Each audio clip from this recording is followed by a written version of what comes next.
But because we've tied property tax to educational opportunity,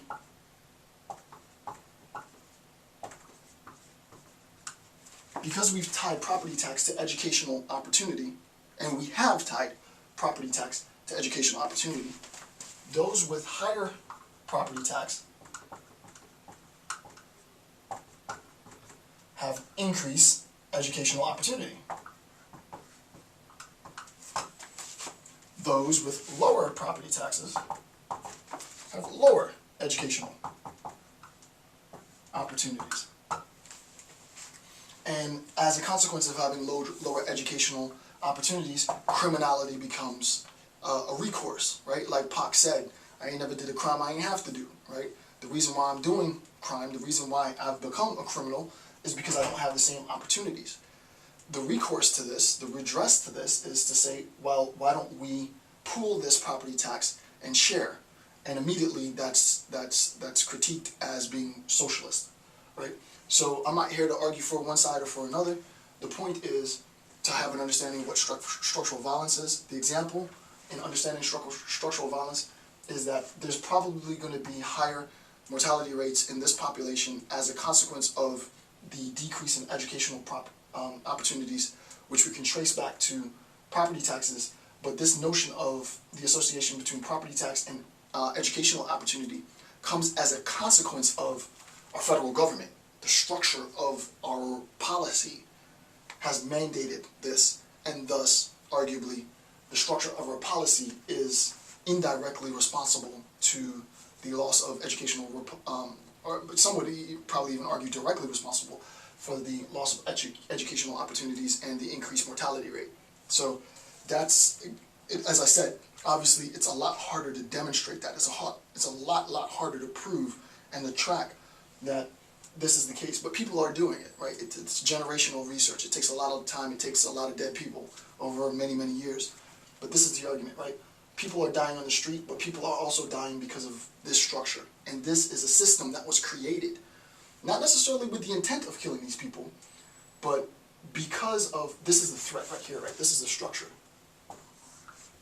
Because we have, and this is completely socially constructed, there is no scientific, necessary, inherent fact or need to tie property tax to educational opportunity. This concept that property tax and educational opportunity need to be linked, right, that it's inextricably bound, is false.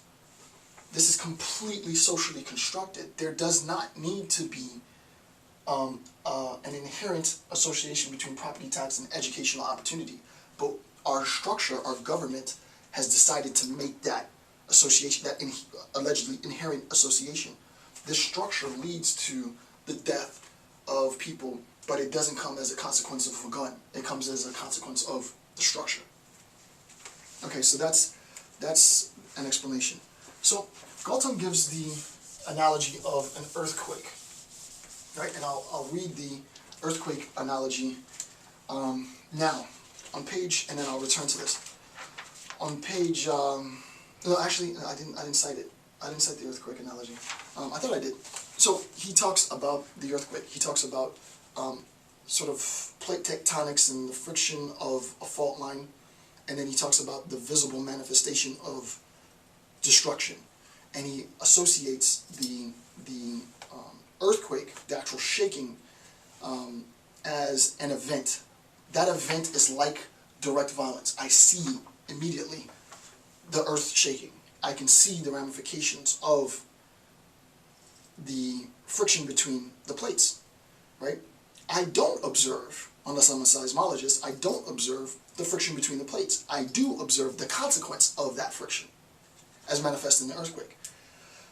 That is, that obvious, direct, visceral, ostensive, I see it, is a corollary to direct violence.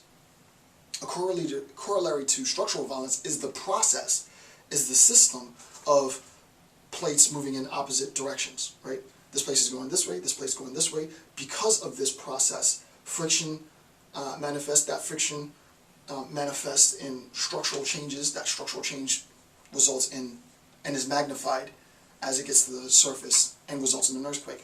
All of that process that leads up to the earthquake is structural violence. Similarly, if you think about it now, you can recognize that structural violence on the corollary leads to direct violence, right? Structural violence obviously leads to direct violence.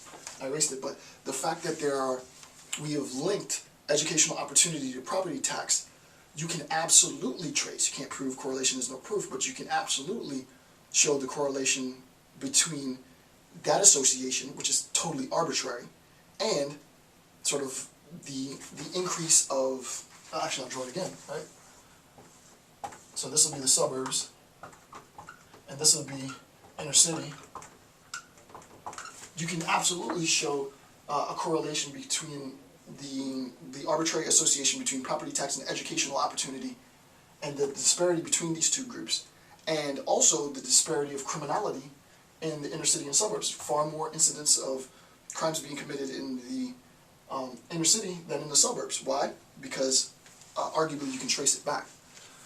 The attempt to trace it back, however, is extremely difficult and riddled with problems and tensions. But you know, as social scientists, we spend our lives trying to prove this. Obviously, direct violence and indirect violence is faceless here. No, there's a face here. So it's like Bob died, Mary died. Right? Here, it's faceless. It's them, typically. Right? They died. Those homeless people died. You know, they become a statistic. Right? They become a statistic. Right? Here, it's very, very personal. Here, it's very, very impersonal. The consequence of violence from direct violence is a very, very personal account of violence. The consequence of structural violence is an impersonal account of violence. So you can greater see the distinction between direct and structural violence. The next distinction between the two, and as I said, these are just some, there's many, many more. Generally speaking, death is through direct force here. In structural violence, death is generally through deprivation.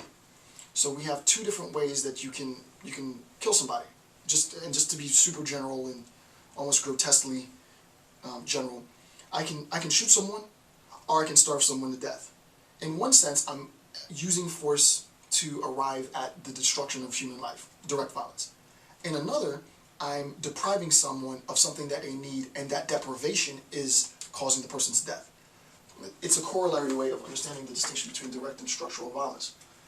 So with respect to this correlation, direct violence is manifest through deprivation, and later I'll talk about two different forms in greater detail, not in this video, but I'll talk about two different forms of deprivation: absolute deprivation and oh my goodness, I just escaped my relative deprivation. Right, so absolute and relative deprivation, I'll talk about the distinctions between those later. With respect to direct violence, it's typically unacceptable, right? This is BLE, right? It's unacceptable. We say, you know, you can't kill, right? We have laws that say you can't kill. Religiously, there are moral laws also, not just sort of secular judicial laws, but there's also moral and religious laws that say that you can't kill. It's unacceptable, it's immoral, it's illegal, right? In structural violence, it's normalized, right? Violence has become normalized.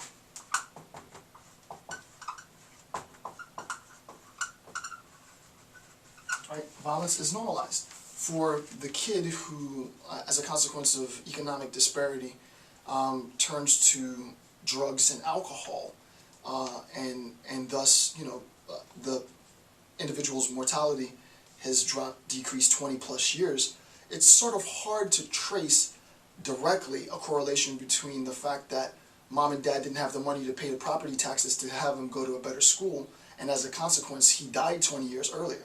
That's a very, very hard thing to prove. So what you end up doing is you end up accepting his death. you end up saying, hey, well, you know, he died because he was lazy. You know, he didn't want to work enough. He wasn't motivated to get out of the ghetto.